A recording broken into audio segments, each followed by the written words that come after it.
DD किसान, बदलते भारत की शान।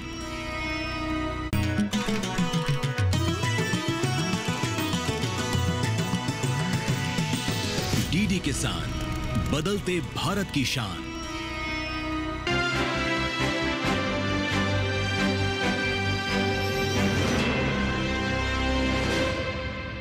नमस्कार, एक बार फिर मैं खास मुलाकात लेकर हाजिर हूं और आपका वो खास कार्यक्रम जिसे आप देखना चाहते हैं, सुनना चाहते हैं, क्योंकि उसमें आप ही के चुने हुए नेताओं से वो सवाल होते हैं जो आप ये जानना चाहते हैं कि हमने जिसे चुना है वो हमारे लिए काम कर रहा है। जी हाँ, उसको लेकर आज हमारे साथ एक खास मेहमान रहने वाले। देखिए, भारत सरकार जिस तरह से किसानों पर काम कर रही है, पासा भाई पटेल जी हमारे बीच है। सर, बहुत बहुत स्वागत, नमस्कार आपका।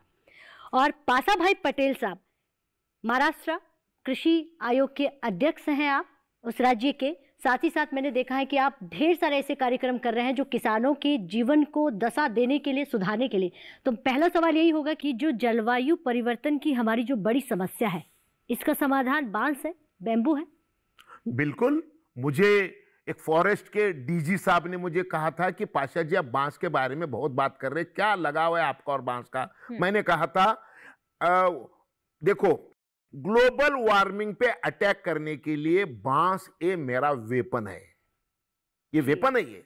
तो इसके सिवा हम ये अटैक, बहुत सारे होंगे और भी चीजें, लेकिन मैं अंधा हूं, मुझे एक ही चीज दिखती है। मुझे ये चीज क्यों दिखती है? मैं किसान हूं, मैं खेती करता हूं, और देखिए, किसान ही अब दुनिया को बचा सकता है, किसान ही दुनिया को खिला सकता है अनाज, और किसान ही अब दुनिया को ऑक्सीजन दे सकता है। मैं बांस की इतनी तारीफ क्यों कर रहा हूं?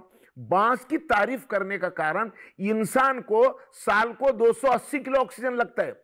बांस का एक पौधा साल को 320 किलो ऑक्सीजन देता है। जो कार्बन है वो 35% ज्यादा खींचता है। और सबसे बड़ी बात, दुनिया में अति शीघ्र बढ़ने वाली अगर कोई वनस्पति है तो जिसका नाम बांस है। बांस कभी 1 फीट, कभी 2 फीट, कभी 3 फीट भी बढ़ता है। और बात दूसरी, मेरा चश्मा बांस का है, मेरी घड़ी बांस की है, मेरे सॉक्स बांस के हैं। देखो, मैं बांस से फ्लोरिंग भी बना सकता हूं, घर भी बना सकता हूं, डीजल भी बना सकता हूं, लोहा भी बना सकता हूं, चश्मा भी बना सकता हूं। अब मेरे सॉक्स देखो, मेरे सारे इनर, मेरे सारे जो है वो सारे के सारे बांस के हैं। तो बांस से कपड़ा, बांस से इथेनॉल, बांस से स्टील, बांस से बिजली, बांस से घर, और बांस से हम अचार भी बना सकते हैं, मुरब्बा भी बना सकते हैं, राइस भी बना सकते हैं। यानी मानव जाति की सारी जितने भी जो डिमांड्स है वो सारे पूरी करने की क्षमता बांस में है।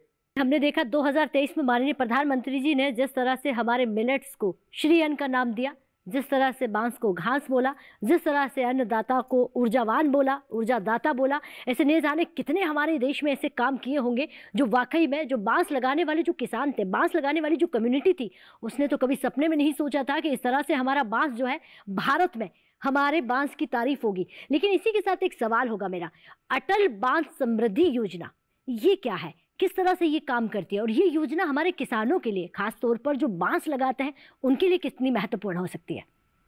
देखिए, अटल बांस मिशन किसानों को बांस लगाने के प्रोत्साहन देती है और कुछ उसको राशि भी देती है, पैसे भी देती है। आज तक 2 हेक्टर वाले किसानों को 2 हेक्टर तक 1 हेक्टर को 50,000 रुपये देने का काम अटल बांस मिशन से होता था। लेकिन इस साल मोदी जी की सरकार ने इसमें कुछ अच्छे निर्णय लिए हैं। वो 2 हेक्टर के नीचे के ही किसानों को अब तक बांस लगाने के लिए पैसे मिलते थे, लेकिन अब मोदी जी की सरकार ने 10 हेक्टर तक किसानों को बांस लगाने के लिए 50,000 के बजाय 60,000 रुपये 1 हेक्टर को देना शुरू किए। ये 2 साल में राशि दी जाती है। पहले साल 36,000, दूसरे साल 24,000। तुम 10 हेक्टर तक बांस लगा सकते हैं। ये अटल बांबू मिशन है। दूसरी मैं आपको और एक योजना बताना चाहता हूं, वो ये है कि MRGS रोजगार गारंटी स्कीम, जो ग्रामीण जो है ग्रामीण विकास मंत्रालय की MRGS के माध्यम से अब हम महाराष्ट्र में, मुझे देश का पता नहीं है, लेकिन मैं महाराष्ट्र की एक बात बताना चाहता हूं। महाराष्ट्र में ये 2 हेक्टर तक के किसानों को 1 हेक्टर बांस लगाने के लिए 7,04,000 रुपये सब्सिडी दी जाती है। क्या बात है! 7,04,000। हमारा जो किसान सुन रहा है बिल्कुल वो वाकई इसका फायदा ले सकता है। बिल्कुल। अटल मिशन में तो 1 हेक्टर को 60,000 रुपए मिलते हैं, लेकिन एमआरजीएस में 1 हेक्टर को 7,04,000 रुपए मिलते हैं। और अभी मैं आज दिल्ली में हूं। मैं इसीलिए दिल्ली में आया हूं कि हमारे सहकारिता मंत्री, देश के गृह मंत्री आदरणीय अमित शाह जी से मैंने मिलकर उनसे इस विषय पे चर्चा की है। और मैं अमित भाई को एक बात बताया कि आप सहकार आपके हाथों में है और आपने सहकार के माध्यम से देश को समृद्धि की तरफ ले जाने का निश्चय किया है। हमारे गृह मंत्री अमित शाह जी को धन्यवाद दे रहे हैं, माननीय प्रधानमंत्री जी की इतनी तारीफ कर रहे हैं, उनको धन्यवाद दे रहे हैं, क्योंकि आप खुद एक किसान हैं। और जब किसान को अपनी ज़मीन में लगाई हुई उस चीज़ की, उस वस्तु की जब वैल्यू बढ़ जाती है, उसका नाम जो आज हिंदुस्तान में दिया जाता है, तो वाकई में आमदनी बढ़ने का जो डबलिंग फार्मिंग इनकम है वो ऐसे ही तो पूरी होती है। एक सवाल अब और करूँगी, क्योंकि आप महाराष्ट्र से आते हैं। महाराष्ट्र में हमने सुना है कि एक बड़ी कंपनी जो है बिजली बनाने के लिए बांस खरीदने का काम करने जा रही है। तो क्या इससे सीधा सीधा हम ये समझे कि डबलिंग फार्मिंग इनकम हमारे किसानों की यहीं से बढ़ेगी? देखिए, महाराष्ट्र के सोलापुर नाम के शहर में एनटीपीसी का एक थर्मल है, जहां पे 40 लाख मीट्रिक टन कोयला हर साल जलाया जाता है। उसमें से 1 करोड़ मीट्रिक टन CO2 साल को एक्सेस वहां से छोड़ा जाता है। तो वहां के लोगों को अगर बचाना है तो अब ये कोयला जलाना बंद करना पड़ेगा और बायोमास यूज करना शुरू करना पड़ेगा। और भारत सर एनटीपीसी के CMD गुरदीप सिंह साहब और महाराष्ट्र ट्रांसमिशन बोल के हमारे पास एक नीति, जैसा आप भारत में नीति आयोग है वैसा महाराष्ट्र का एक नीति आयोग देवेंद्र फडणवीस जी ने बनाया है। तो उसमें हमारे प्रवीण सिंह परदेशी नाम के हमारे CMD साहब है, उन्होंने एक निर्णय लिया। वो और एनटीपीसी के CMD गुरदीप सिंह साहब और मैं, हमने तीनों ने मिलकर सोलापुर में एक मीटिंग ली 200 फार्मर प्रोड्यूसर कंपनियों के साथ में। अच्छा। और एनटीपीसी के CMD साहब ने कहा कि अब एनटीपीसी सोलापुर यहाँ पे 30% कोयला कम करके बांबू का बायोमास उसके बजाय जलाएगी। आज जो किसान बांस लगाएगा, आज से 50 साल तक बांस खरीदने का MOU वो किसानों के साथ करेंगे और किसान जितना भी बायोमास लगाएगा वो सारे का सारा एनटीपीसी पर परचेस करेगा। अब एनटीपीसी सोलापुर को 1 लाख एकड़ साल को बांस लगने वाला है। 1 एकड़ में 30 कम से कम 30 टन और ज्यादा से ज्यादा 40 टन बांस उगता है। और 1 टन का उन्होंने आज 4,000 लेने का वादा किया है, यानी 30 टन कम से कम भाव 4,000, 1,20,000 1 एकड़ में बांस उगेगा और वो सारे का सारा एनटीपीसी खरीदेगा। आज तक किसानों की समस्या क्या थी? अरे हम बांस लगाएंगे, उगाएंगे, लेकिन खरीदेगा कौन? तो पहला इतना बड़ा कस्टमर आया है, वो कहने लगा है कि एनटीपीसी कि हम 1 लाख लेने के लिए तैयार है। और एनटीपीसी के सिर्फ महाराष्ट्र में नहीं है, एनटीपीसी तो सारे देश भर में। मेरा यही सवाल था, क्या केवल किसान जो है महाराष्ट्र के उनको ही फायदा मिलेगा, या हमारे हिंदुस्तान में जहां जहां किसान बांस लगाता है उन तमाम किसानों को खरीदने की जो जिम्मेदारी है वो सरकार की होगी? देखिए, देश भर में जहां जहां बिजली बनती है, जहां जहां स्टील बनता है, जहां जहां कोयला डीजल जलता है, वहां वहां डीजल कोयले पेट्रोल के बजाय बांस जलना शुरू होगा।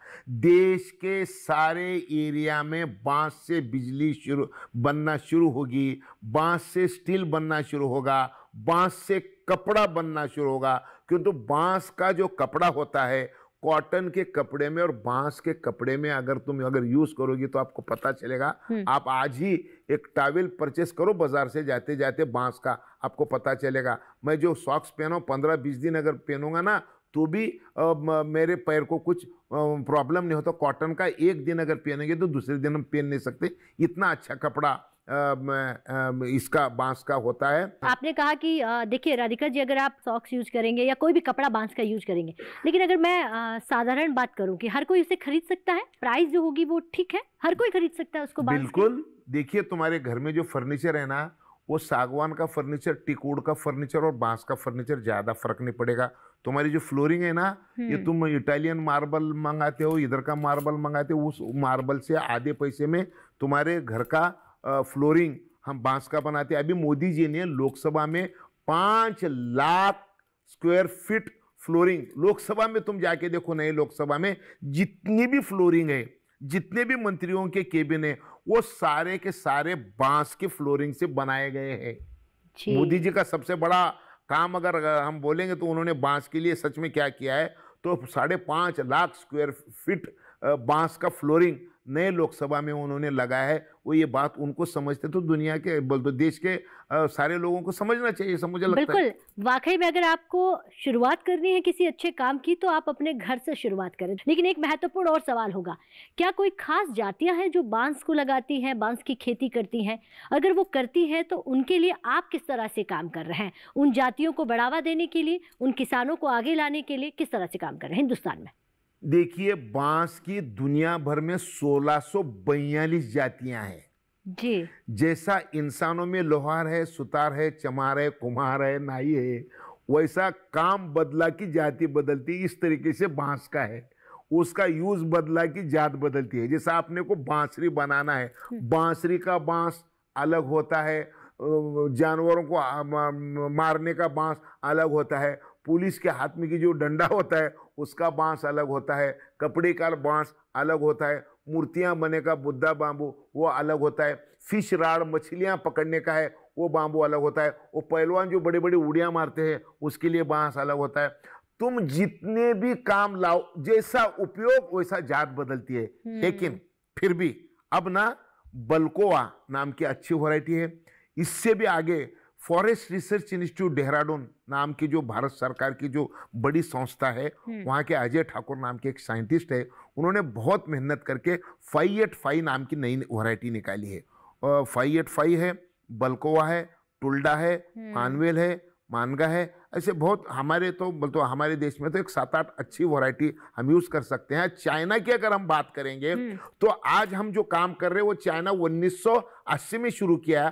चाइना में 5 मिलियन हेक्टर बांस की लागत है, वहां पे 3,20,000 करोड़ का टर्नओवर है। भारत में 10 मिलियन हेक्टर का प्लांटेशन है और 18,000 करोड़ का अपन इंपोर्ट कर रहे हैं। तो ये देखते हुए चाइना का अनुकरण अगर हम करेंगे तो मुझे लगता है कि बांस से बहुत बड़ी हमारी अर्थव्यवस्था बढ़ सकती है और बन सकती है। बिल्कुल, भारत के बांस पुरुष से बहुत सारे सवाल करूंगी क्योंकि वक्त हो गया है एक छोटे से ब्रेक का। ब्रेक के बाद फोन हाजिर होता है, आप कहीं मत जाइए।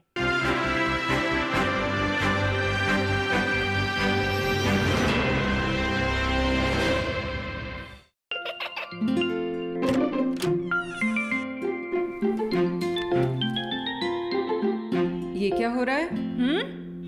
काशवी, इतने कम मार्क्स? काशू बेटा पढ़ा करो, पढ़ोगी नहीं तो आगे कैसे बढ़ोगी? मम्मा मैं भी तो आपसे यही कहना चाहती हूँ, पढ़ा करो। आप पढ़ोगे नहीं तो आगे कैसे बढ़ोगे? मतलब?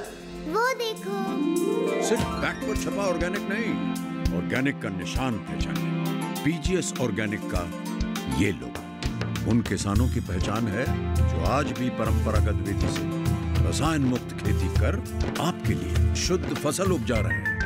अब समझे मम्मा, अगर मैं प्योर ऑर्गेनिक फूड नहीं खाऊंगी तो अच्छे मार्क्स कहाँ से लाऊंगी? अच्छा बच्चों, जैविक खेती की इस मुहिम को आगे बढ़ाइए, शुद्ध ऑर्गेनिक अपनाइए।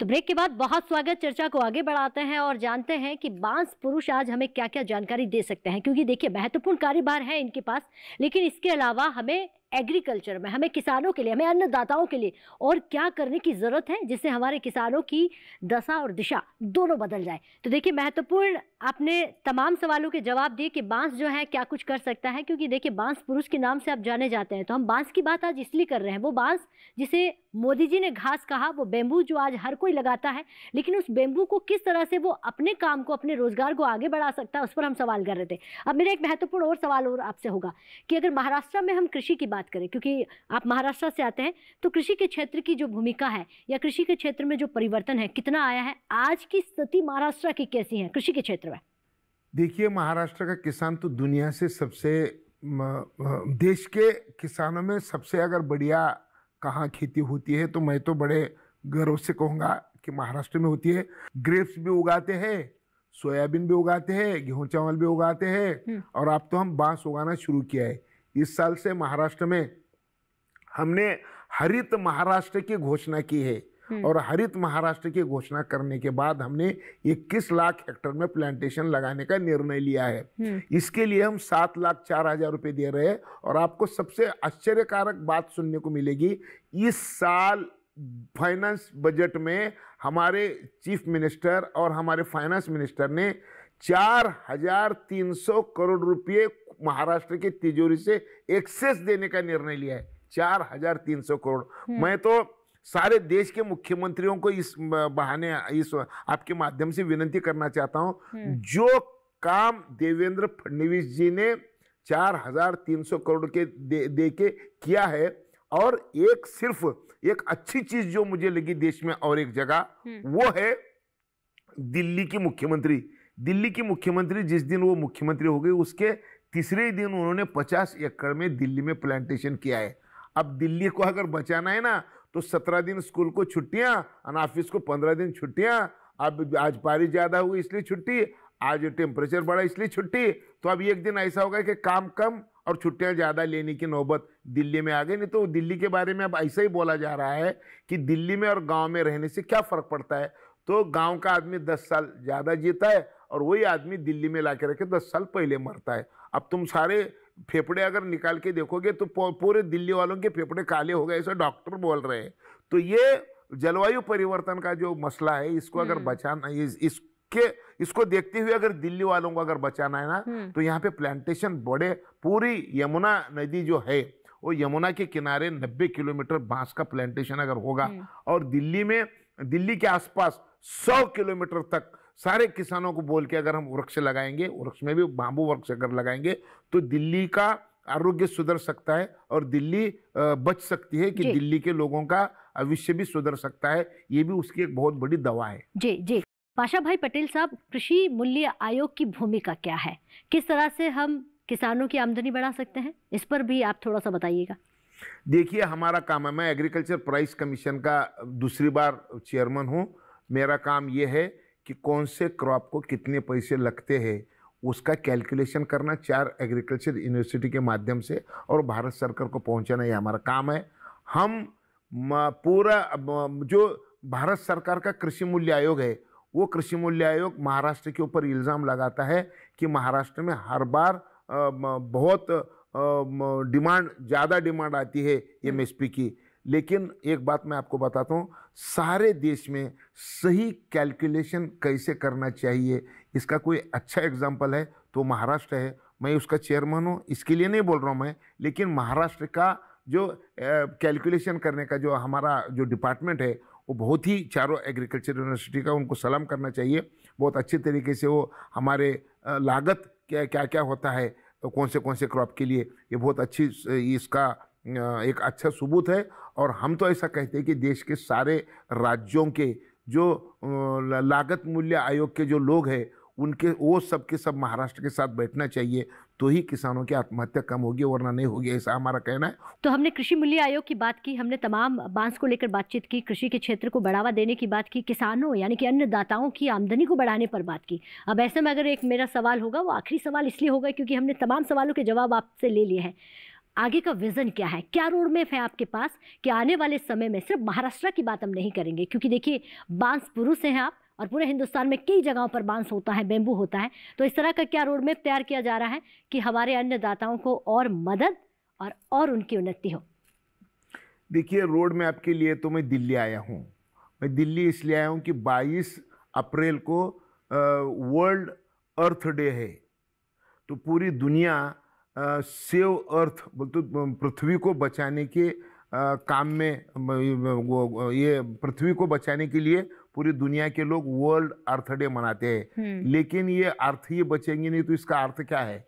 तो ये अर्थ को अगर बचाना है, दुनिया को अगर बचाना है, वसुंधरा को अगर बचाना है, तो इस साल हमने पूसा में, ICR में, पूसा में, दिल्ली में, हम इस साल अब हम मेरे लातूर में और मैं मुंबई में और मेरे लोधगा गांव में काम नहीं करूंगा। अब मुझे लग रहा है कि दिल्ली में आके काम करना चाहिए। इसलिए मेरी फिनिक्स फाउंडेशन बोल के एक संस्था है, उस संस्था के माध्यम से हमने दिल्ली में पूसा में 22 अप्रैल को जो वसुंधरा दिन है, जो हम वसुंधरा बचाने के लिए, दुनिया बचाने के लिए पूरी दुनिया जो जिस दिन इसका स्मरण करती है, तो ऐसे 22 अप्रैल को हम पूसा में एक कार्यक्रम लेना चाहते हैं और वो पृथ्वी को बचाने के लिए, वसुंधरा को बचाने के लिए। और उस कार्यक्रम में आने का हमको आदरणीय अमित शाह जी ने कहा कि मैं उस कार्यक्रम में आने के लिए तैयार हूं। हमने उनको प्रमुख अतिथि बोल के न्योता दिया है और वो आएंगे। उनके माध्यम से हमको रोड मैप उनके माध्यम से दिखने वाला है।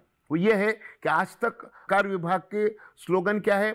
बिना सहकार नहीं उद्धार, सरकार से समृद्धि, ये सारी चीज़ें हैं। लेकिन अब हम अमित जी शाह साहब को एक विनती ऐसी की है कि अब बिना सहकार पृथ्वी का नहीं उद्धार, पृथ्वी का अगर उद्धार करना है, हम अगर जिएंगे तो बाकी सारे होंगे। तो अब ना सहकारिता के माध्यम से गांव गांव में पैक्स है और अभी अमित शाह जी ने सहकार को और पैक्स को जीवित करने के लिए बहुत बड़ा कार्यक्रम उन्होंने लिया है। 2 लाख करोड़ रुपए के सिर्फ तो कंप्यूटराइज सिस्टम बना रहे हैं वो पूरे पैक्स की। तो ऐसे समय में वो 2 करोड़ वृक्ष भी लगाना सोच रहे हैं। ये सुनने के बाद मैं आके उनको दिल्ली में आके संसद में मिलकर उनको विनती किया, सर कि आप 2 करोड़ पौधे लगाने का जो काम हाथ में ले रहे हैं, तो मैं बोलता हूं कि 2 करोड़ नहीं 2000 करोड़ आपके हाथ से वृक्ष लग सकते हैं।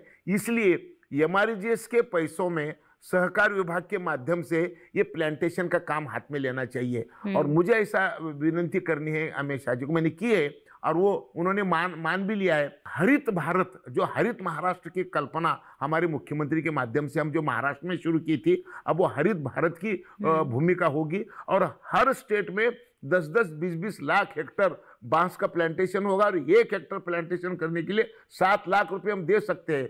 तो ये सहकारिता विभाग से अब पूरे देश में एक डिपार्टमेंट ऐसा है कि जो गांव-गांव में उसकी ब्रांच है, वो है सहकारिता की। मुझे लगता है कि यही रोड मैप हमको रहेगा, ऐसा मुझे लगता है। क्या बात है, बहुत ही सुंदर आपका विजन है, बहुत ही सुंदर आपका रोड मैप है कि हमें दुनिया को कैसे बचाना है। सहकारिता मंत्रालय ने देखिए बहुत सारी ऐसी सहकारिता समितियां ओपन कर दी हैं गांव-गांव में, क्योंकि देखिए इसी से जुड़कर जो है हमारा गांव का जो ग्रामीण है, किसान है, पूरा हिंदुस्तान को समझता है। वैसे ही क्योंकि ये सिर्फ संकल्प जो है भारत को बचाना, दुनिया को बचाना, ये सिर्फ सरकार का नहीं है, हम सबका है। तो क्यों ना हम भी एक संकल्प ले कि हम सबको एक वृक्ष अपने जीवन में जरूर लगाना चाहिए। तो आज हमारे साथ जो खास मेहमान थे, महाराष्ट्र राज्य के कृषि मूल्य आयोग के अध्यक्ष, उन्होंने कितनी महत्वपूर्ण जानकारियां पूरे हिंदुस्तान को दी है कि किस तरह से हमें बेम्बू को बढ़ावा देना है, किस तरह से हमारे किसानों को महत्वपूर्ण जगह देनी है, क्योंकि आने वाले समय में ये वही अन्नदाता है जिन्होंने आपको कोरोना से बाहर निकाला। ये वही अन्नदाता है जो आपको जीवन देंगे, जीवन दान देंगे, ऑक्सीजन देंगे, अन्न देंगे और आपको जीवित रखने का काम करेंगे। तो वो है सिर्फ अन्नदाता। बहुत बहुत धन्यवाद। बहुत बहुत धन्यवाद।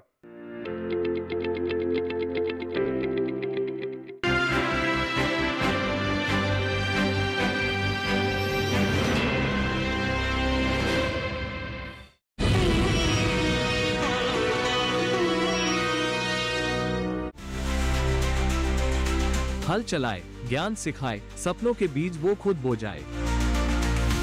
मिट्टी सी कोमल, चट्टान सी दृढ़, दे शिक्षा नारी को बनाए सुदृढ़।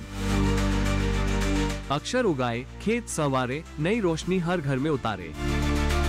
सिर्फ खेतों तक सीमित नहीं, सपनों की उड़ान है, ज्ञान का दीप जलाना भी उसके दिल की जान है। मिलिए भारत की फार्म लेडी गुंजन सलील से। देखिए भारत की फार्म लेडी 13 अप्रैल रात 8 बजे DD किसान पर।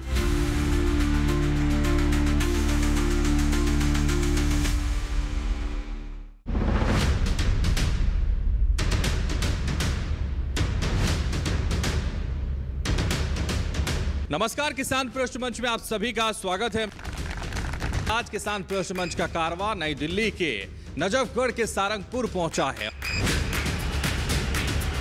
का हमारा जो विषय है वो रसायन मुक्त खेती है। प्रकृति द्वारा जो हमें चीजें प्राप्त होती हैं उनसे जो खेती की जाती है उसको प्राकृतिक खेती कहते हैं। प्राकृतिक खेती से शरीर स्वस्थ रहेगा, बच्चे स्वस्थ रहेंगे, पूरा परिवार स्वस्थ रहेगा, भारत भी स्वस्थ रहेगा। अपनी मिट्टी की उर्वरा शक्ति को बढ़ाने के लिए हम वापस प्राकृतिक खेती में आए हैं। अगर हम अपने पशुपालन का भी ध्यान, उनमें भी एंटीबायोटिक का कम प्रयोग करेंगे तो ही आपकी आगे जो उसका गोबर है तभी वो रसायन मुक्त होगी।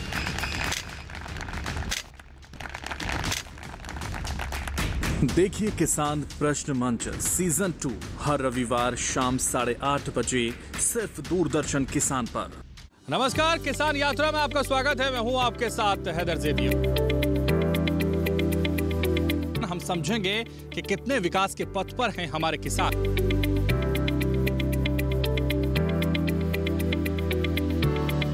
कई प्रकार की सुख सुविधाएं हैं, बस एक पानी की समस्या है। कृषि के साथ साथ आपका पशुपालन भी उतना ही महत्वपूर्ण है कि जितनी आप खेती करते हैं। किसान भाई गेहूं की खेती करते हैं और गेहूं की फसल कटने वाली है और कट भी रही है, तो वो अपने खेतों में खाली ना छोड़े उन्हें। खेती की जो स्थिर उत्पादन की स्थिरता है उसको भी बरकरार रखना है। गाँव में सब भाईचारा अच्छा है, मिलजुल कर सब अपना अच्छा काम करते हैं, किसी से कोई मनमुटाव या भेदभाव नहीं रखते। समझने के लिए चलते हैं गाँव की ओर। देखिए दिल्ली के नजफगढ़ के गांव सारंगपुर से खास कार्यक्रम किसान यात्रा 15 अप्रैल मंगलवार दोपहर 3 बजे, पुनः प्रसारण रात 9:30 बजे सिर्फ डीडी किसान पर।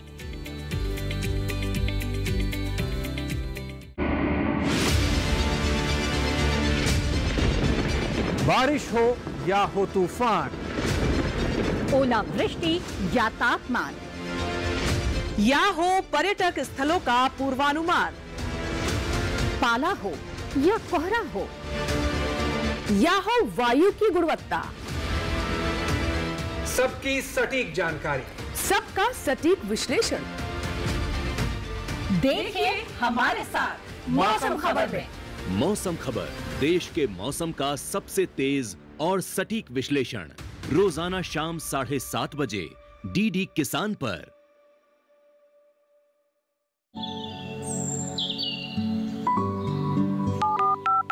लोग कार्यक्रम के पहले कॉलर जुड़ गए हैं। इस बीच हमारे पास कुछ ईमेल्स भी आए हैं। सवाल पूछिए अपना।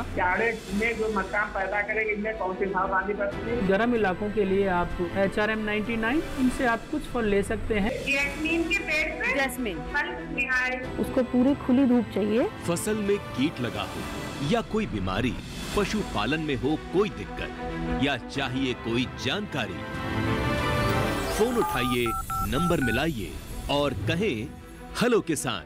सोमवार, बुधवार और शुक्रवार शाम 6 से 7 बजे सिर्फ डीडी किसान पर। उम्र भर दीवानी तोरे संग में जी। मिट्टी की खुशबू को लेकर आए हैं देश भर से हमारे म्यूजिशियन।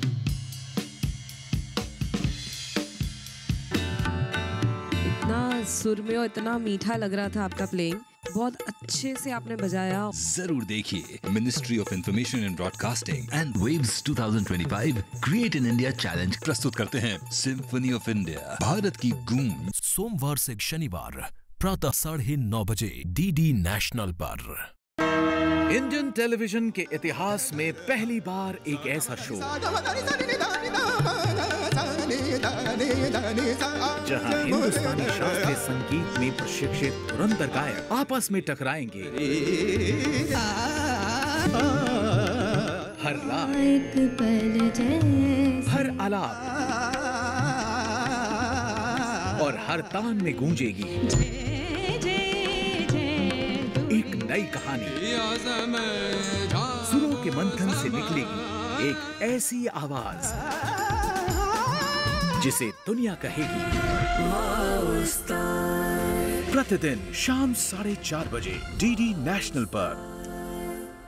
जय सर, हम भी आप लोगों के साथ कैंप जा रहे हैं। तुम लोग जहाँ पर जा रहे हो ना, वो कैंप नहीं है, हेल है। ये सब जो भी हुआ है सब तेरे कारण ही तो हुआ है। मुझे किसी की कोई परवाह नहीं है, मैं किसी का कुछ नहीं लगता। आकाश वाह, आकाश। सोमवार से गुरुवार रात 9 बजे डीडी नेशनल पर।